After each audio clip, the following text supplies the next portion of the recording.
Hello friends, once again welcome back. आज के इस वीडियो में हम संस्कृति के मूल तत्वों के बारे में डिस्कशन करेंगे, जो आपके एग्जाम के पॉइंट ऑफ व्यू से मोस्ट इम्पॉर्टेंट टॉपिक है। ठीक है, ये कल्चर एक्टिविटी का टॉपिक है जो बहुत ही महत्वपूर्ण है। ठीक है, तो इसके बारे में जानेंगे। किसके बारे में जानेंगे? तो संस्कृति के मूल तत्वों के बारे में जानेंगे कि संस्कृति के मूल तत्व कौन कौन से होते हैं। ठीक है, तो वीडियो को स्टार्ट करते हैं और वीडियो को लाइक शेयर करते रहिएगा और चैनल को सब्सक्राइब भी कर लीजिएगा। ठीक है, तो सबसे पहले जानेंगे कि संस्कृति शब्द आ ही गया है, तो सबसे पहले संस्कृति जान लेते हैं कि संस्कृति क्या होती है। ठीक है, संस्कृति क्या है? तो समाज में, यानी कि हमारी सभ्यता को आगे बढ़ाने के लिए अंदर से जो भी आंतरिक मोटिवेशन आता है, ठीक है, जो जिससे हमारी वेशभूषा अलग होती है, जिससे हमारे रहन सहन अलग होते हैं, जिससे हमारी खान पान अलग होती है, वो संस्कृति से ही क्या होता है, ये संस्कृति से ही क्या होते हैं, तो ये मोटिवेटेड होते हैं। संस्कृति की वजह से ही हमारी वेशभूषा अलग होती है, हमारे पहनावे अलग होते हैं, हमारे खान पान भी अलग होते हैं। संस्कृति ही क्या होता है? संस्कृति ही हमें समाज में मतलब बांटता है। ठीक है, कि ये इस संस्कृति के लोग हैं, या ये इस मतलब ये कैटेगराइज करता है, यानी कि ये आपको समाज में वर्गीकृत कह सकते हैं, क्लासिफाई करता है, यानी कि आपको वर्गों में बांटने का कार्य करता है। ठीक है, तो अब जान लेते हैं भारतीय संस्कृति। भारतीय संस्कृति के बारे में थोड़ा सा ब्रीफ इंट्रोडक्शन देखेंगे। कह रहे कि भारतीय संस्कृति विश्व की सबसे प्राचीन संस्कृति है। भारतीय संस्कृति क्या है? तो विश्व की सबसे प्राचीन संस्कृति है, जो लगभग 5,000, ठीक है, 5,000 वर्ष पुरानी है। कितने वर्ष पुरानी है? तो 5,000 वर्ष पुरानी है। विश्व की पहली और महान संस्कृति के रूप में भारतीय संस्कृति को माना जाता है। ठीक है, विविधता में एकता, ये इसकी प्रमुख विशेषता है। हमारे इंडियन कल्चर की ये प्रमुख विशेषता है, विविधता में एकता, यानी कि हमारी जो इंडियन कल्चर है, इसमें अनेक तरह की संस्कृतियाँ पाई जाती हैं, फिर भी इनको मिला के एक भारतीय संस्कृति बनती है। हमारे भारत में अनेक तरह की संस्कृतियाँ पाई जाती हैं, जिनको मिला के क्या बनता है? तो भारतीय इंडियन कल्चर बनता है, भारतीय संस्कृति बनती है। उसी को जैसे कहते हैं कि यहाँ पे कई धर्मों के लोग निवास करते हैं, सिख, ईसाई, हिंदू, मुस्लिम, सिख, ईसाई, ये करके, और ये एक साथ मिलके मतलब एक मुट्ठी की तरह काम करते हैं, और समाज में मतलब बराबरी की तरह, मतलब सबको समाज में समान रूप से सारे अधिकार प्राप्त हैं। ठीक है, और समान रूप से सबको देखा जाता है, समान रूप से सबको समाज में स्थान प्राप्त है। ठीक है, किसी में जाति या धर्म को लेके कोई मतभेद नहीं किया जाता है। ठीक है, ये क्या है? तो ये हमारे इंडियन कल्चर में ऐसा होता है। ठीक है, अब है भाषा। ये कुछ हमारी संस्कृति के तत्व हैं। ठीक है, ये पहला उसमें है भाषा। भाषा किसे कहते हैं? तो भाषा क्या है? तो हमारे अभिव्यक्ति का एक माध्यम है। भाषा क्या है? तो अभिव्यक्ति का एक माध्यम है, यानी कि भाषा के माध्यम से ही हम किसी भी चीज़ को व्यक्त कर सकते हैं, या कहा जाए सिंपल लैंग्वेज में, तो अपनी बातों को रखने के लिए हम भाषा का प्रयोग करते हैं। ठीक है, ये किस तरह की भाषाएं हो सकती हैं? तो भाषाएं 3 तरह की हो सकती हैं, मौखिक, लिखित और सांकेतिक। बहुत ही ईजी, आप लोग अच्छे से इसको याद कर लेना। ठीक है, यहाँ से क्वेश्चन आपका बन सकता है कि भाषा किसे कहते हैं और इसका क्या अर्थ होता है। तो जान लेते हैं भाषा का अर्थ क्या होता है। तो कह रहे हैं कि भाषा शब्द संस्कृत के भाष धातु से बना है, जिसका अर्थ होता है बोलना, कहना। ठीक है, अर्थात भाषा वह है जिसे बोला जाए। भाषा का अर्थ क्या होता है? तो भाषा का अर्थ होता है कि भाषा वह होता है जिसे क्या किया जाए? तो बोला जाए, यानी कि बोलना ही क्या कहलाता है? भाषा कहलाता है। अब दूसरे शब्दों में देख लेते हैं कि भाषा क्या होती है? तो भावों की वाहिका होती है, यानी कि अपने इमोशंस को एक्सप्रेस करने का एक तरीका होता है। ठीक है, अपने विचारों को व्यक्त करने का एक तरीका होता है भाषा। ठीक है, कह रहा है कि भाषा वह साधन है जिसके द्वारा मनुष्य बोलकर, सुनकर, लिखकर व पढ़कर अपने मन के भावों या विचारों का आदान प्रदान करता है। दूसरे शब्दों में कह सकते हैं कि जिसके द्वारा हम अपने भावों को लिखित अथवा कथित रूप से दूसरे को समझा सके और दूसरे के भाव को समझ सके, उसे भाषा कहते हैं। सार्थक शब्दों में कहा जा सकता है कि समूह या संकेत को क्या कहते हैं? तो भाषा कहते हैं। ठीक है।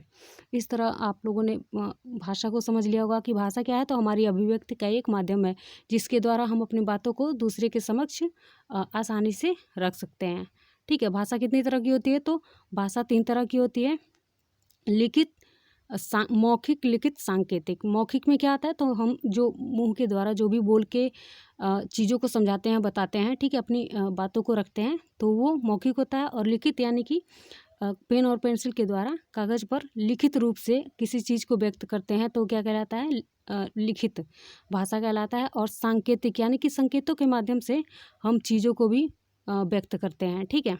तो इस तरह ये भाषा के 3 टाइप्स हैं।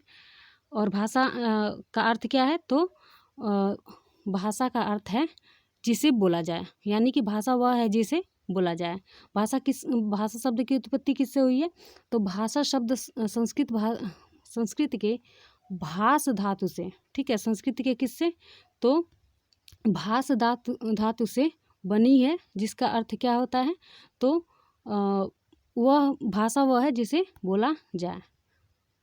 ठीक है। एक बार और कह दे रहे हैं कि भाषा शब्द संस्कृत के भाष धातु से बना है, जिसका अर्थ होता है बोलना या कहना। भाष का अर्थ क्या होता है, तो बोलना या कहना, अर्थात भाषा वह है जिसे बोला जाए। ठीक है। अभी क्लियर हो गया होगा सबको। अब जान लेते हैं संस्कृति के दूसरे तत्व के बारे में। मानदंड, मानदंड मतलब इसको रूल कह सकते हैं कि सामाजिक रूल। ठीक है। ये कुछ नियम, कायदे, कानून हैं जो हमारे प्रत्येक समाज में पाए जाते हैं, प्रत्येक संस्कृति में पाई जाती है। ठीक है। यहाँ पे थोड़ा सा शब्दों के माध्यम से देख ले कि कह रहा है कि प्रत्येक समाज में किसी न किसी नियम, प्रत्येक समाज किसी न किसी नियम से ही चलता है। ठीक है। ऐसा कोई भी समाज नहीं होगा जिसके अपने नियम और कानून ना हो। वो नियम कानून ही क्या है, मानदंड है। ठीक है, रूल हैं। ठीक है। कह रहे कि समाज में व्यक्तियों के व्यवहार का निर्धारण समाज के द्वारा बनाए गए नियमों द्वारा होता है। यानी कि ये बिल्कुल सच बात है, परम सत्य है कि आप जिस समाज में रहेंगे उसी समाज के मानदंडों को अपनाएंगे, उसके जो भी रूल्स है, रेगुलेशन है। जैसे आप कह सकते हैं कि समझने के लिए कि अगर आप चोरों के साथ रहेंगे तो चोरों जैसा मानदंड अपनाएंगे, अच्छे लोगों के साथ, सज्जन व्यक्ति के साथ रहेंगे तो सज्जन व्यक्तियों का मानदंड अपनाएंगे। उनके जो रूल्स और रेगुलेशन है उनका प्रभाव आपके व्यक्तित्व पे पड़ेगा। तो वही कह रहा है कि हर समाज का अपना नियम और कानून होता है। तो वही कह रहा है वैसे ही नियमों को मानदंड कहा जाता है। ऐसे ही नियम कानून को विलियम ग्राहम समनर ने लोकाचार कहा है। ठीक है। ऐसे जो भी समाज के मानदंड है उनको विलियम ग्राहम समनर ने क्या कहा है, तो लोकाचार शब्द दिया है। ठीक है। मानदंड भी लगभग समझ में आ गया होगा। अब कुछ मान्यताएं, ये तो सबको पता है, ये सारे तत्व तो लगभग सबको क्लियर है, फिर भी थोड़ा सा इजी वे में आपको समझाने का प्रयास कर रहे हैं। ठीक है। लगभग समझ में आ ही रहा होगा। कह रहा है कि मान्यताएं, समाज में कुछ मान्यताएं होती हैं, जैसे मान्यताएं पॉजिटिव भी हो सकती हैं और नेगेटिव भी हो सकती हैं। ठीक है। तो हमारे समाज में अभी भी कुछ मान्यताएं, कुछ अब बदल चुकी हैं, कुछ अभी भी हैं। जैसे कह रहा है कि मान्यताओं का मतलब क्या होता है, तो मान्य होने की स्थिति, यानी कि ऐसे भाव या ऐसे विचार या ऐसे तथ्य जो हमारे समाज के द्वारा मान्य कर लिया गया है। जैसे मान लीजिए विवाह क्या है, तो एक सामाजिक संस्था है। वो विवाह क्या है, तो एक सामाजिक संस्था है जो हमारे समाज द्वारा मान्यता प्राप्त है। यानी कि आप अगर समाज ये मानता है कि अगर आपको अपने परिवार को आगे बढ़ाना, अपने वंश को आगे बढ़ाना है, ठीक है, और यौन संबंधों का विकास करना है, तो आपको शादी करना ही पड़ेगा। ठीक है। विदाउट मैरिज आप ऐसे कोई भी संबंध नहीं बना सकते हैं। जैसे अभी लिव इन रिलेशनशिप का मामला है। ठीक है। तो ये हमारा समाज मान्यता नहीं देता है। आप जो शादी है, शादी के बाद ही ऐसा कुछ कर सकते हैं। ठीक है। तो शादी क्या है, तो हमारे समाज द्वारा मान्यता प्राप्त संस्था है। तो इस तरह की कुछ मान्यताएं हैं। जैसे मान लीजिए कि मान्यताओं को सिंपल लैंग्वेज में समझे तो समाज में हमारे व्याप्त है कि सुबह उठते ही क्या करना है, झाड़ू पोछा लगाना है, ठीक, और खाना बनाना है। ये हमारी सामाजिक मान्यताएं हैं जो मतलब वर्षों से चली आ रही हैं और ये पीढ़ी दर पीढ़ी हस्तांतरित होती हैं। ठीक है, मान्यताएं क्या होती है, तो पीढ़ी दर पीढ़ी चलती रहती हैं और ये समय के अनुसार ये स्थिर नहीं होती। ठीक है, ये समय के अनुसार इनका स्वरूप बदलता रहता है। ठीक है, तो वही कह रहा है कि मान्यताएं मान्य होने की स्थिति को क्या कहा जाता है, तो मान्यता जो समाज के द्वारा मान्य लिया गया है कि हाँ ये होता है। ठीक है, तो वही कह रहा है मान्यता का अर्थ होता है स्वीकृति, मंजूरी, यानी कि सामाजिक रूप से स्वीकृत बात, तथ्य, प्रथा, सिद्धांत जो मान लिया गया है। ठीक है, ऐसी कोई बात, ऐसा कोई तथ्य या ऐसी कोई प्रथा जो मान ली गई। जैसे मान लीजिए धार्मिक तौर पे देखें, धार्मिक मान्यता में देखें तो हम लोगों को त्यौहार मनाना, हमारे त्यौहार मनाना मान्य है, मतलब हम उसको मनाएंगे ही मनाएंगे। ऐसा चाहे कोई भी सिचुएशन हो, हमको मतलब हमको मनाना ही है। ठीक है, तो इस तरह की कुछ मान्यताएं हमारे समाज में भी हमारे संस्कृति के तत्व हैं। ठीक है, आगे देख लेते हैं। मूल्य, वैल्यूज़, मोस्ट इम्पॉर्टेंट, ये भी हमारी संस्कृति का एक इम्पॉर्टेंट महत्वपूर्ण तत्व है। मूल्य क्या है, तो मूल्य एक आंतरिक क्या कह सकते हैं कि मोटिवेशन है जो लक्ष्य को प्राप्त करने के लिए क्या मोटिवेशन प्रदान करती है। ठीक है, मूल्य से ही हमें अच्छे और बुरे का पता लगता है, मूल्य से ही हम किसी भी चीज़ को जस्टिफाई कर सकते हैं। ठीक है, तो इस तरह कह रहा है कि मूल्य हमारी संस्कृति का आधारभूत तत्व है। मूल्य क्या है, तो हमारी संस्कृति का आधारभूत तत्व है जो समाज द्वारा मान्यता प्राप्त लक्ष्यों की अभिव्यक्ति करते हैं। ठीक है, मूल्य हमारे व्यवहार का सामान्य तरीका है। मूल्य क्या है, तो हमारे व्यवहार का सामान्य तरीका है। मूल्यों द्वारा ही हम अच्छे या बुरे, सही या गलत में अंतर करना सीखते हैं। ठीक है, वैल्यूज़ ही हैं जो हमें दूसरों के प्रति दया दिखाने के लिए प्रेरित करते हैं। ठीक है, किसी को न मारने की प्रेरणा देते हैं। ये वैल्यू अगर आपके वैल्यूज़ विकसित हैं तो आप मतलब चीज़ों पे दया दिखाएंगे। ठीक है, या किसी को अगर चोट लगती है तो आपकी वैल्यू ही है जो उसकी सहायता करने के लिए प्रेरित करती है। ठीक है, तो इस तरह मूल्य भी आप लोगों को लगभग क्लियर हो गया होगा। अब जान लेते हैं प्रतीक के बारे में, सिंबल्स।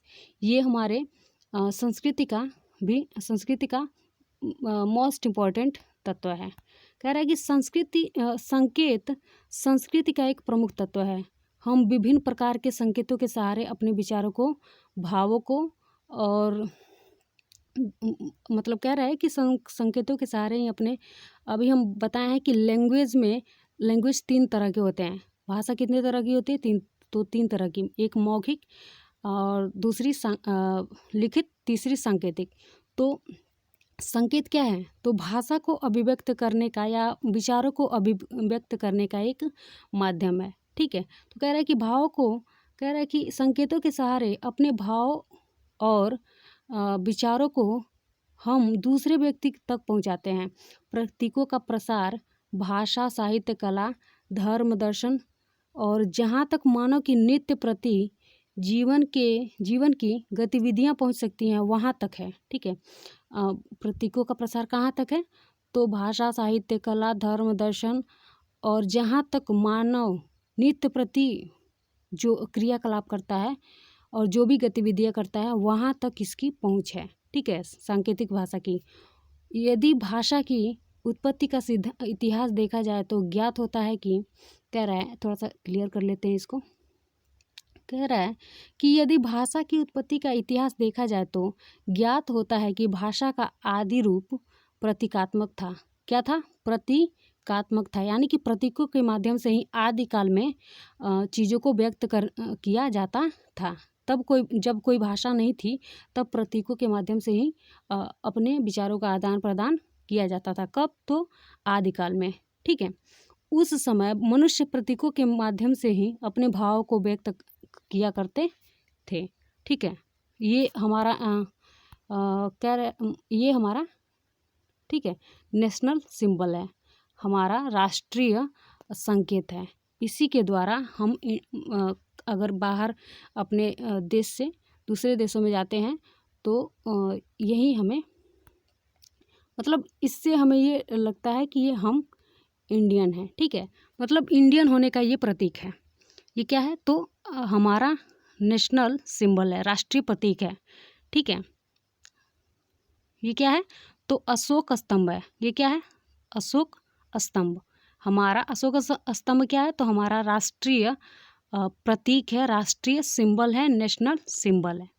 ठीक, अब जान लेते हैं ज्ञानात्मक तत्व। ज्ञानात्मक तत्व का मतलब ये हमारे संज्ञान से जुड़े होते हैं। संज्ञान का मतलब ज्ञान। कोई भी ऐसा समाज नहीं होगा जहाँ पे ज्ञान का प्रसार और प्रचार ना हुआ हो। कोई ऐसा समाज है जहाँ पे ज्ञान ना हो, ठीक है। अगर कोई ऐसा समाज है जहाँ पे ज्ञान नहीं है तो वो समाज कहने के लायक नहीं है, ठीक है, वो समाज नहीं कहा जाएगा।